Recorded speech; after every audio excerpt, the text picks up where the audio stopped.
How you doing, YouTube? Matt Massive Beer Reviews, back with a little bit of a little liquid gravity up in this piece in the form of their pale from the Crypt.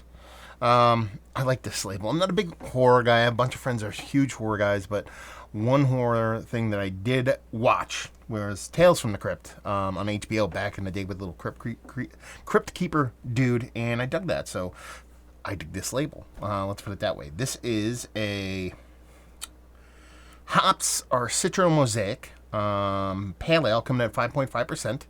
It is a Tavour beer that was sent to me in a box that my boy Mike from Jersey put together. Let's just dive in and see what it's got going on here. So I've never had anything from these guys. I've heard of them before, although I could be confusing them with Zero Gravity out of Pittsburgh or Pennsylvania, Harrisburg. Sorry. So we'll see what's what. Ooh, Clear Beer. Hey there. How you doing, Clear Beer? Label-wise, like I said, I dig it. Very kitschy beer.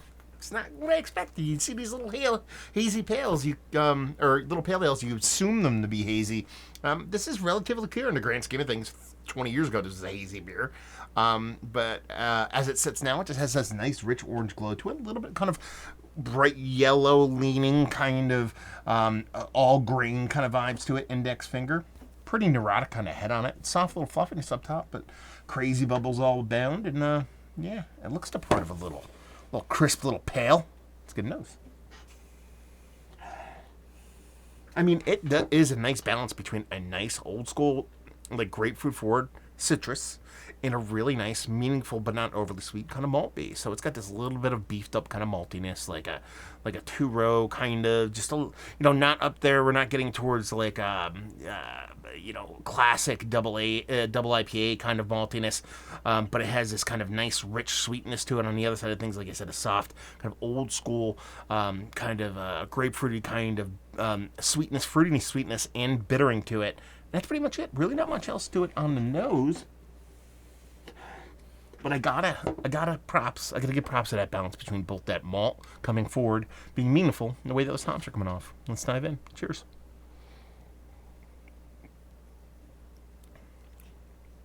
Oh, it's very citrus forward.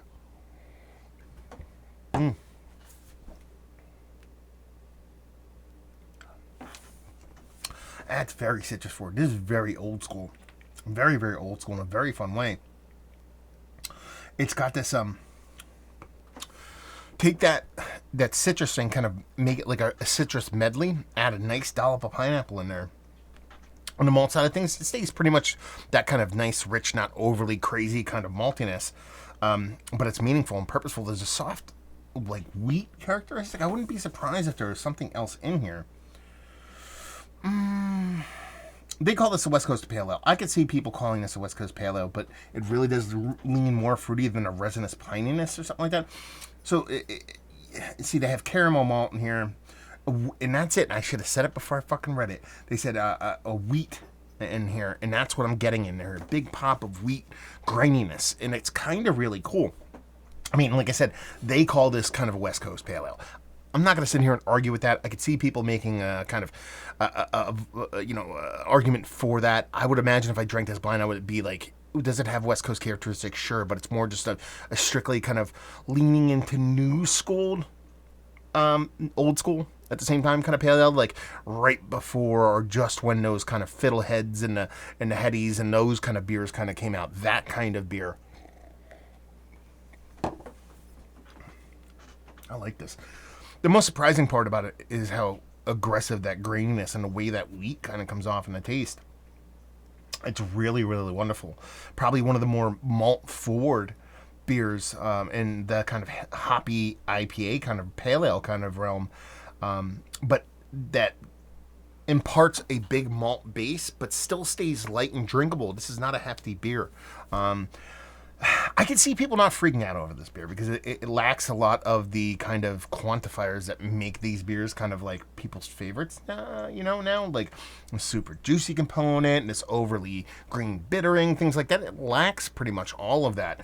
But what it lacks in that, it makes up for in classically well-made, clean beer. There's nothing ill about this beer. I don't have a date on here. There is no date on the can, so I can't tell you how old it is. Like I said, this is Tales from the Crypt, issue number 22, February, March 1951. I'm assuming this is a February, March beer. I'm guessing just because they pick those dates on the back here. Yeah. Even though that's when the comic came out, I'm kind of thinking that they're kind of playing that game. So it can't be that old. And it's just a fun beer. It's a fun, drinkable, chuggable, classic, West Coast leaning, slightly kind of more new school New England before it got super hazy, kind of fruity, forward kind of beer in a very fun way. I like it. I dig it. I think it's fun. Is it one of the better pale ales I've had as of late? Yes. Is it Mount Rushmore status? Probably on the outside looking in of that. Doesn't mean it doesn't deserve to be up there. There's just ones I like a little bit better, but I'm not pushing this beer away ever. Value and availability on this, no idea. It came from a box that Mike, cultivated on Tavor and then sent directly to me. So, let me know how much you paid, Mike. Ballpark it. And then anybody else out there that lives in the area of Liquid Gravity, let me know how much this cost you guys off the shelf. I want to know how much more these beers are based off of if you buy them from in and around the brewery to if you buy them online from a service like Tavor. And leave you with if you like what we like this beer. If you like IPAs, old school IPAs, chuggable, drinkable, pale ale IPAs, and you like this kind of like that transition between West Coast and New England hazies, this has that soul to it in a very, very fun way. So if you dig that, you'll dig this. There you go. Review in the books. Hopefully you guys enjoyed it. Down there if you want to talk about it. Massive Beers if you want to check me out doing the social media stuff. Beer Massive if you want to check me out doing the whole podcasting thing. And hopefully you guys enjoyed the review. Hopefully I'm enjoying a little Liquid Gravity right now. Hopefully see you next time. Cheers.